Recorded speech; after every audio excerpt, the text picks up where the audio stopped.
This video is sponsored by Squarespace. I'm sure if you've seen any of our videos on this channel, you'll know why NAB is important to us. In its history, NAB has been home to many groundbreaking video and film technologies, from Red changing the industry with its release of the Red 1 in 2006, the Arri Alexa being announced in 2010, to Blackmagic Design releasing its first camera in 2012. The moments captured throughout its history help us piece together many of our videos, and sometimes they're the only evidence of lost cameras like our Abandoned Camera series shows. There's no doubt that without NAB, it would be difficult to create much of the content we showcase on our channel. And while we have footage and interviews from NAB 2023, in this video we want to show you the history of NAB, what was new there this year, and why NAB matters so much to the ever-growing industry of filmmakers and video professionals. That's part of our code. The code of the National Association of Broadcasters for television and the greater public interest. Technology over the past 100 years has grown at an impressive rate. It's crazy to even think about what daily life was like only 50 to 60 years ago. And while our lives have changed drastically and certain tasks have become easier for us, there were new things introduced into our lives that could just be complicated. And that's where our sponsor Squarespace comes in to help us out in the modern age of needing a website and a place to show off your business. The marketplace has changed. No longer are you taking out ads in every possible newspaper to get noticed. But the problem is, not all of us are web developers and know how to write a bunch of crazy coding. Squarespace is perfect for making it all super easy. From easy to customize templates and easy to use site builder and more, you can have your professional site up and running in no time. So skip those newspaper ads and give Squarespace a try today. Head over right now to squarespace.com/FrameVoyager with the link below in the description to save 10% off your first purchase of a website or domain using the code FrameVoyager. Now back to NAB. Broadcasting has played a pivotal role in American history, from the earliest days of radio to the rise of television and beyond. And at the heart of the story is the National Broadcaster Association, or NAB. The NAB was founded in 1922, at a time when radio was just beginning to emerge as a major force in American society. Its mission was to promote the development of radio technology and to ensure that the airwaves were used in the public's interest. It held its first conference in New York,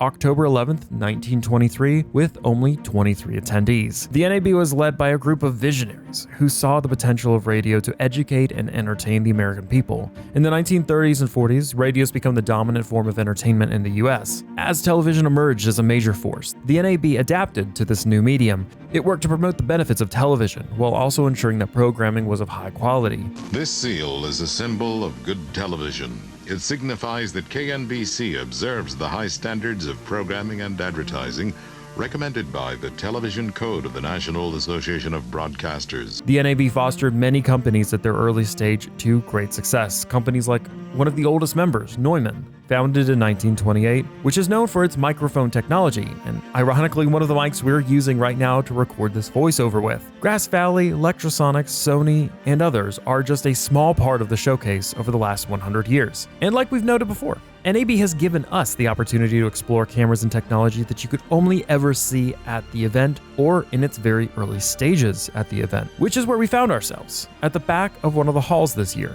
with a newcomer to the cinema industry, Bosma. More known for its home security systems, but it made a leap in the past couple of years to develop its own line of professional cameras, with an interesting tie-in to one of our past Abandoned Camera episodes. All right, we're still at NAB 2023, 100 years, which is kind of crazy to think that, again, we keep saying it all the booths, 100 years of this. Can only imagine what they were releasing 100 years ago at NAB.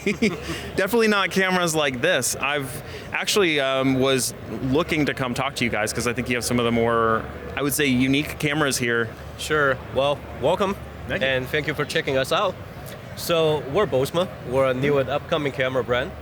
The company has been in optics for more than 30 years now, but we just recently stepping into the camera game, trying to offer something new to the market, right? So we have two offerings right now. One of them is this guy. That's MFT mount, small and compact body, rugged build, AK-30, and you can see we have simulating a talk show environment there. One of the selling points is that the camera is able to output AK-30 straight out from HDMI. Now, I would have to ask the question because I know the only other 8K MFT sensor I've ever heard of is the Sharp 8K, one that they never released. Is that kind of the similar sensor tech or similar family, I guess? Yeah, it's similar. Okay, cool. You heard that right, the 8K MFT sensor is the same, or from the same manufacturer as the unreleased, abandoned Sharp 8K camera. It's a fascinating connection, and Bosma seemingly got a trial run with them at the 2022 Winter Olympics in Beijing, much like Sharp did with their 8K broadcast cameras. Fascinating connection here, and one we're definitely going to keep an eye on. The bigger boy is an AK60 full frame, and obviously the selling point is AK60. Yep. And this is more geared towards the broadcasting industry, as we have 4-way 12G SDI out. We are trying to offer this hybrid kind of broadcasting / cinematic camera. And what is the features with this larger one versus this? This is more designed for... Oh, they're the same camera. Same camera? That's just an updated body design. Okay. With a few tweaks in there. That's coming out later this year. Okay. So we're still perfecting the design. Awesome. And you were saying too, because I know we were talking about certain cameras that you can only use proprietary solid state drives with. Oh yeah. You can do that. Yeah, we can just do this. Fast and easy. Those are awesome. My friend in Korea actually loves using those for all of his cameras. So. Yeah. As we move on from the back of the room, we run into a familiar company we originally started out on this channel making content on. So, yep, we're here with Blackmagic at NAB 2023. Really cool it being 100 years of NAB going on. I know. I mean, I'm not that old, but I think I came to the third one. Hi, I'm Grant from Blackmagic Design. I wanted to give you a very quick update on what we'll have for NAB this year. Now, most of the new products are still a work in progress, but we'll be demonstrating them at the show, and there's a lot to talk about, so let's get started. Here we are, DaVinci Resolve 18.5 went live yesterday, beta. We added split audio, we added some other redesign of the UI to make it less clicks. The edit page, we have our new audio to text, so it's like you basically highlight the audio and you tell you want it to make text out of it, and it analyzes it with our neural engine and makes text, and subtitles appear, and then you can change them, and you can also edit to the text. So if you have a keyword, it'll search through the other clips and find it. So it's really cool. Some rendering out to different nodes, different render options, and we added Magic Mask, which we added to the color page last year. Now it went into Fusion. And again, that's going to be, it's in beta now, and people can play with that. On the camera side,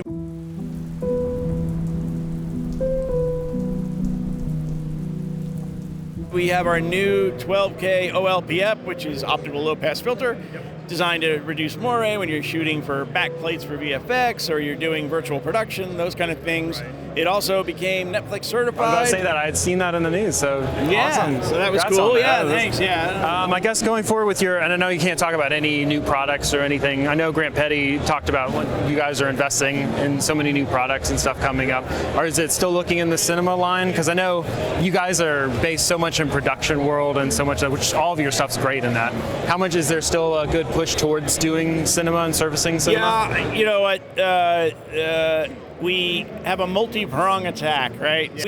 We're never finished with any area that we're in. It just seems like, over time things, get attention based on timing and whatnot. Yeah. The very first camera that we came out with, which was the original cinema camera, is the silver one. Mm-hmm. The thing that I like the most about it is that the opening day of the show, I was on the edge of the booth waiting for it to open. People were walking past and they said, "You have a camera?" And I said, "Not 9 o'clock, I can't confirm nor deny it."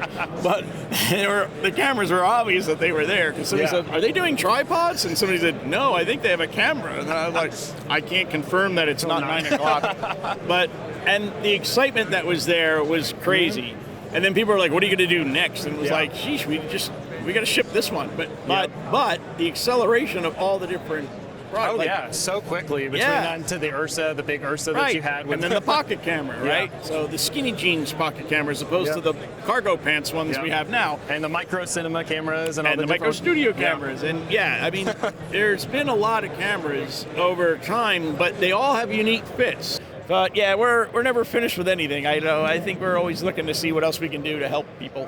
With no real cinema camera update beyond small updates since the Ursa 12K in 2020 or the 6K Pro early in 2021, it is fair to wonder if Blackmagic may be pouring more of its resources into other areas of its business. This makes sense considering the broadcast market is a much larger and much more lucrative industry than cinema. Moving on to a key component that many videographers and cinematographers collectively like to not think about unless necessary, we stopped at DEITY to check out the audio gear they released right before the show, and they told us about their favorite abandoned camera. My favorite abandoned camera is still the Aja Scion. Yeah. Scion.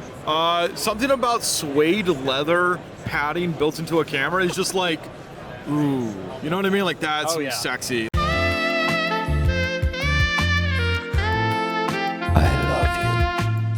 So the big launches here at NAB for us has been Theos Digital Wireless, which has been about 2.5 years in the making.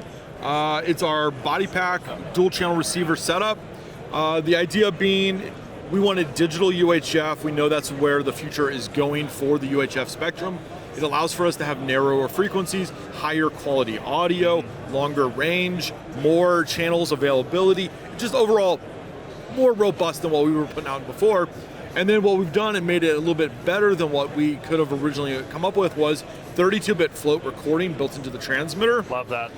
Everyone likes our new TC1s that came out last year in our timecode slate. So if you take a TC1, you sync it up to your audio bag or up to your cameras, you could then do a sync pulse from there, and the 32-bit float recorder syncs up as well.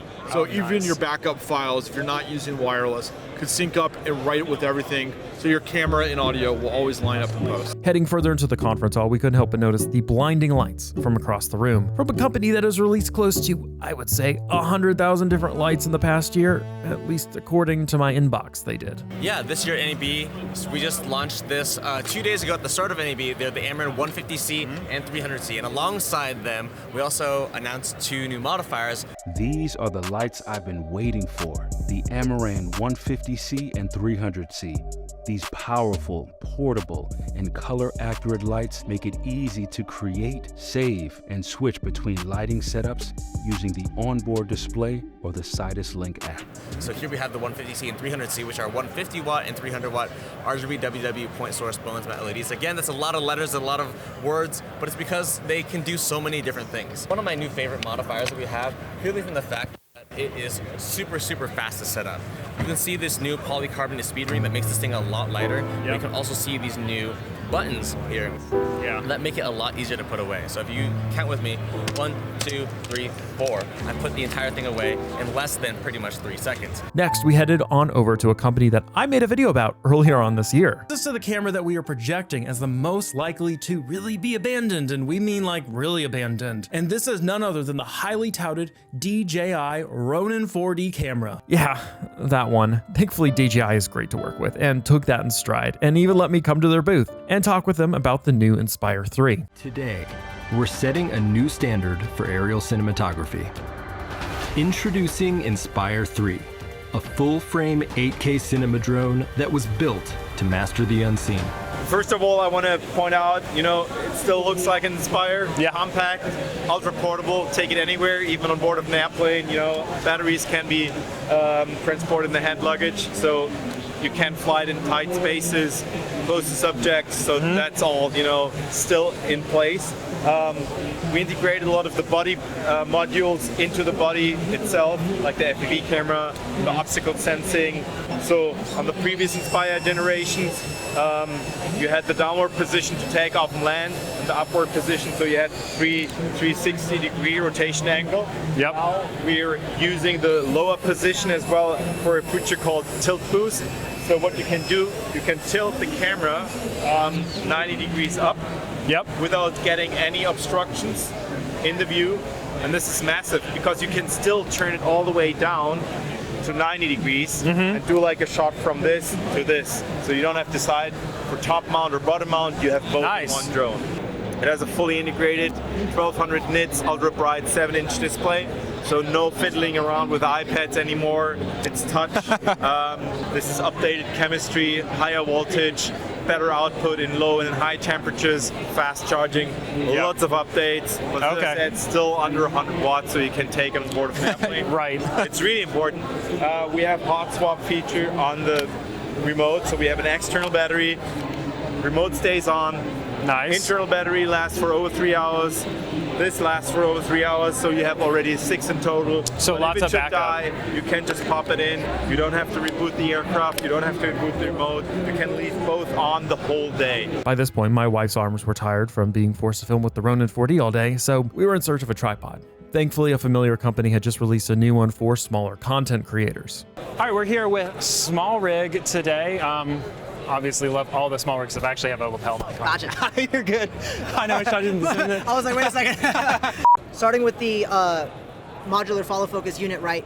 The very first thing I thought about this when they showed me this product that blew my mind away was, but if they just walk right to your shot. Yeah, you're good. and I couldn't believe that honestly no other brand or company has done this yet, but they just added a friction wheel to the follow focus unit. Yeah. So now you can control your follow focus. Oops, sorry, let me lock that down. So now you can control your follow focus, right, with your photography lenses without having to use a gear belt or a geared wheel. So this is the Freeblazer heavy-duty carbon fiber tripod. On each leg, there's only a single latch, right, and this latch controls all 3 columns. So what's nice about that is if you open all 3 latches, you can now bring it all the way up and bring it down very, very quickly. You're not doing the whole one leg at a time situation, right?